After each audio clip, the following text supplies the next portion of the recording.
పాపం మా ఆయన చూస్తే నాకు చాలా జాలేసిద్ది చాలా సార్లు. ఎందుకంటే వాళ్ళు రోజంతా కష్టపడి వాళ్ళు శాలరీ తీసుకొచ్చి, ఇంటిని పోషించి, భార్యాపిల్లలని నిజం చెప్తున్నా గదా! మా ఆయన అసలు ఏమి తినడు. ఏ బ్యాడ్ హ్యాబిట్స్ లేవు. ఇంట్లో అన్నం తప్పించి బయట గూడా ఏం తినడు.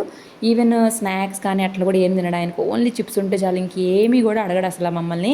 మేము ఫ్రూట్స్ అని, అవని, ఇవని ఎన్ని అడుగుతామో ఆయన ఏటికి కూడా నో చెప్పడు. ఈరోజు మేము ఒక స్వీట్ షాప్‌కెళ్ళాము. అక్కడికెళ్ళిన తర్వాత అయి కావాలి, ఇయి కావాలని అడిగాము. డ్రై ఫ్రూట్ లడ్డు ఒక చిన్న పావు కేజీ 300 అనమాట. కేజీ 1200. కానీ ఇలాంటి డ్రై ఫ్రూట్ నేను ఇప్పుడే తింటున్నా. అస్సలు డేట్స్ లేకుండా చక్కగా అన్ని నట్స్ అండ్ సీడ్స్‌తోనే ఉంది. ఇంకా రాగి మురుగులు కూడా ఫస్ట్ టైం చూశాను. చాలా రోజుల నుండి తినాలి అనుకుంటున్నా. టేస్ట్ మాత్రం అదిరిపోయింది. అవి కూడా చాలా బాగా నచ్చాయి.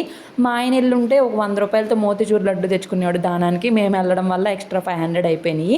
అలాంటప్పుడే అనిపించిద్ది మా ఆయన మీద చాలా బాధగా, జాలిగా అనిపించిద్ది. మీకు ఇంతే అనిపించిద్దా మీ హస్బెండ్స్ మీద? కామెంట్ చేయండి.